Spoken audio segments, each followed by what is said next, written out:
Bonjour et bienvenue pour cette nouvelle vidéo de l'association ADAC consacrée aujourd'hui aux délais à respecter en matière de contestation.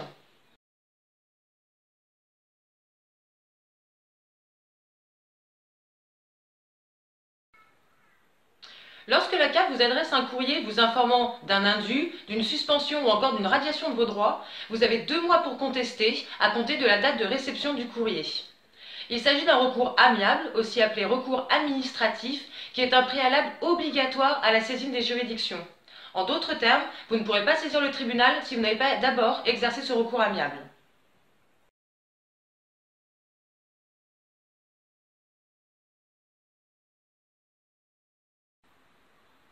Le recours amiable doit obligatoirement être adressé en lettre recommandée avec accusé de réception afin de prouver que vous l'avez envoyé dans le délai de 2 mois. Il doit également obligatoirement être accompagné de la copie de la décision attaquée. De même, vous devez joindre tout justificatif car on ne vous croit pas sur parole. Par exemple, la CAF vous demande de rembourser une prestation en estimant que vous n'avez pas déclaré l'intégralité de vos ressources. Il convient alors de contester en arguant que vous avez bien déclaré vos ressources et en y joignant par exemple vos relevés de compte ou vos relevés d'imposition afin de prouver que l'intégralité de vos ressources ont bien été déclarées.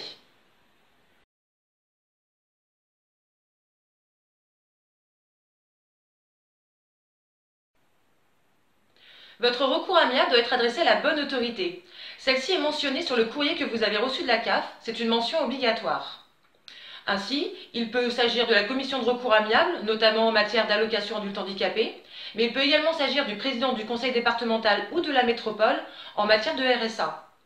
Lorsque la CAF vous demande de rembourser plusieurs prestations, vous pouvez donc être amené à exercer plusieurs recours. Par exemple, la CAF vous demande de rembourser l'allocation de rentrée scolaire et le RSA. Vous devrez alors faire un recours à la commission de recours amiable, mais également au président du conseil départemental.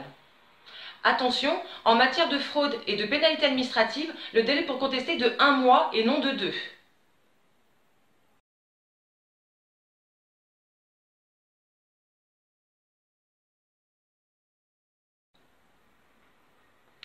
En cas de non-respect du délai, l'allocataire se met en danger de ne plus pouvoir contester et de se retrouver à accepter une décision, même illégale, de la CAF.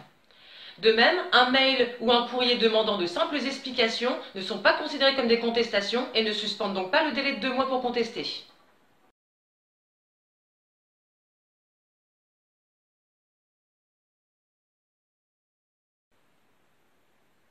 Une fois votre recours amiable adressé à la commission de recours amiable de la CAF, cette dernière a 2 mois pour vous répondre. En matière de RSA, le président du conseil départemental ou de la métropole a 1 mois pour vous répondre. Veillez à conserver une copie de votre recours et une copie de l'accusé de réception comme preuve.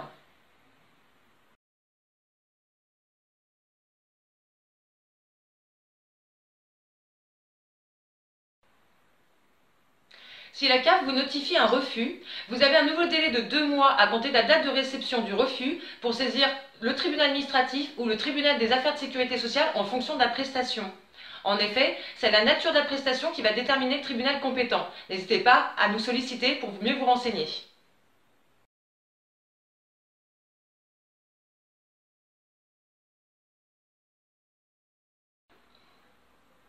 Si à l'issue d'un délai de 2 mois, la CAF ou le département ne vous ont pas répondu, il s'agit d'un rejet implicite de votre demande qui vous ouvre un nouveau délai de 2 mois pour saisir le tribunal compétent.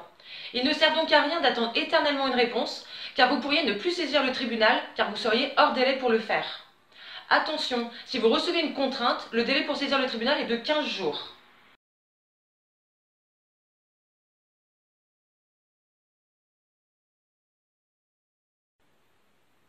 Il est donc indispensable de contester dans les délais, au risque de devoir subir une décision de la CAF, même illégale. A noter que les recours amiables et contentieux suspendent les retenues, sauf en matière d'APL devant le tribunal administratif. En d'autres termes, dès lors que vous avez exercé un recours, la CAF doit cesser toute retenue sur vos prestations à venir. Si malgré votre recours, la CAF continue les retenues, elle engage sa responsabilité et pourra donc être condamnée par le tribunal.